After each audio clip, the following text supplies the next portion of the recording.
காலேஜ்ல படிக்கிற பசங்களா இருக்கட்டும், ஸ்கூல்ல படிக்கிற பசங்களா இருக்கட்டும், போராட்டத்துக்கு அனுப்பாதீங்க. Hats off to Tamil Nadu youngsters. இளைஞர்கள் இந்த போராட்டத்துல இறங்குறதுனால தான் இதுக்கான தீர்வு கிடைக்கும்.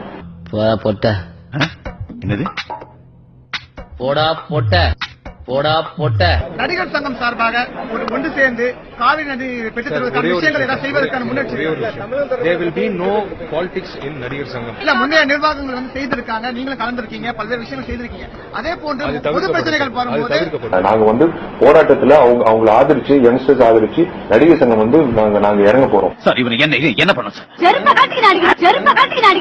உங்க டேக் என்ன ஜல்லிக்கட்டுல? ஒரு தீர்ப்பு கொடுத்ததுக்கு அப்புறம் அதை விமர்சிக்கிறதோ இல்ல அதை பத்தி கருத்துக்கள் சொல்றதோ எனக்கு உண்மையிலேயே உடன்பாடு இல்ல.